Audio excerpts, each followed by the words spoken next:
सदन की गरिमा को बनाए रखें। तरीका ठीक नहीं है ये। नो, गलत तरीका, बिल्कुल गलत। आप संसद की मर्यादा और आसन का अपमान करने की कोशिश मत करिए, ये उचित नहीं है, गलत तरीका। प्रश्न संख्या 221 श्री धर्मवीर सिंह जी। मोदी जी की सरकार में कनेक्टिविटी के नाम पर, चाहे वो रेल हो या सड़क हो, बहुत ज़्यादा तेज़ी से विकास हुआ है। इसी लिहाज से मैं मेरा लोकसभा क्षेत्र हरियाणा प्रदेश में भिवानी महेंद्रगढ़ में 2 डिमांड ऐसी थी जो भिवानी से लुहारू और राजस्थान को जाती है, और दूसरी अलवर से लेकर नारनौल और महेंद्रगढ़ होके। दोनों डिमांड आज से नहीं, जब से हरियाणा प्रदेश बना तब से ये डिमांड थी। सर्वे कई बार हुआ, कभी फिजिबल तो कभी नॉट फिजिबल। हरियाणा सरकार ने भी एक रेल इंफ्रास्ट्रक्चर डेवलपमेंट कॉरपोरेशन बनाई है 2017 में 49% पैसा देने के लिए, और अब तो माननीय गडकरी जी ने एक नया रोड जो दिल्ली बॉम्बे कॉरिडोर बना है, वहाँ से अलवर से लेकर 5 स्टेटों के लिए एक नया कॉरिडोर, ग्रीन कॉरिडोर लगभग जो 1 साल के बाद तैयार हो जाएगा, जो अलवर से लेकर कोटपुतली, नारनौल, महेंद्रगढ़ और पंजाब को जाता है, वो भी 1 साल में तैयार होने के बाद दोनों साइड में ज़मीन भी फालतू है। मेरी प्रार्थना है कि ये दोनों रेल मेहरबानी करके भिवानी से लुहारू और अलवर से नारनौल, महेंद्रगढ़ और दादरी होते इस कॉरिडोर के साथ बनाया जाए। प्रार्थना यही है कि हरियाणा प्रदेश को बड़े आज 50 साल से ऊपर हो चुके हैं।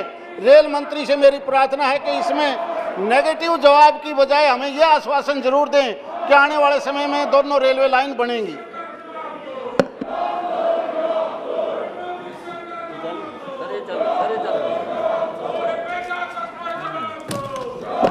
अध्यक्ष महोदय, ये बात सही है कि मोदी जी के नेतृत्व में रेल और रोड का विकास बहुत तेज़ी से हो जा रहा है। और अभी माननीय सदस्य ने जो प्रश्न पूछा है, वो प्रश्न लोहारू,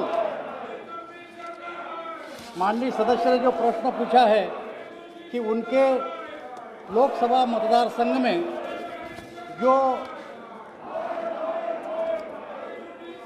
भिवानी से लोहारू ये रेल मार्ग के बारे में पूछा है। मैं आपके माध्यम से माननीय सदस्य को जानकारी देना चाहता हूँ कि Bhiwani rail line Haryana infrastructure development corporation और केंद्र सरकार से राज्य सरकार का शेयर 51% और केंद्र सरकार का 49% के तहत ये बनाया गया है।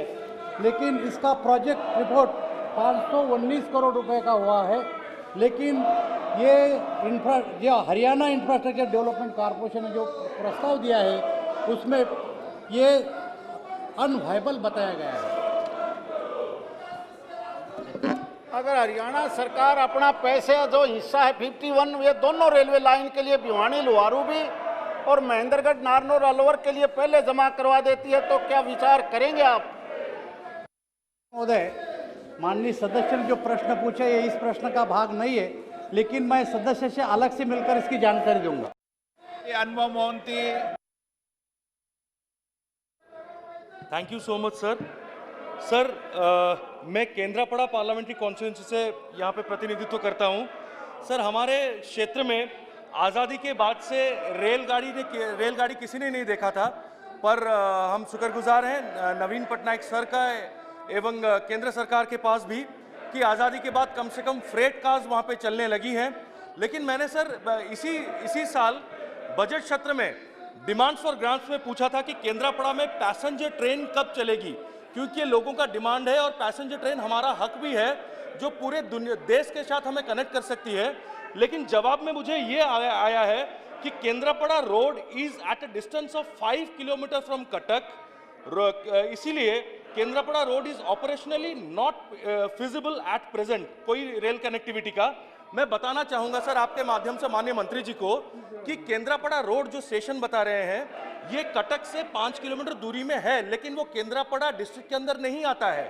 केंद्रापड़ा डिस्ट्रिक्ट एक स्वतंत्र डिस्ट्रिक्ट है जहां पर आज तक पैसेंजर ट्रेन नहीं चली है, वो कटक से 7 किलोमीटर दूरी में है। लोगों के लिए सुविधा बहुत जरूरी है, बहुत आवश्यकता है लोगों के लिए पैसेंजर ट्रेन।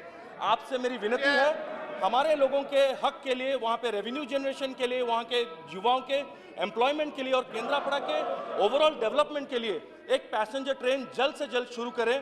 मेरी आपसे विनती है, मेरे पार्टी की तरफ से, बीजू जनता दल के तरफ से एवं केंद्रापड़ा वासियों की तरफ से। धन्यवाद सर। अध्यक्ष महोदय, माननीय सदस्य ने जो प्रश्न पूछा है मैं जरूर इसकी जानकारी लूँगा और उनके हित में जितनी जो जानकारी मैं आपसे शेयर करूँगा।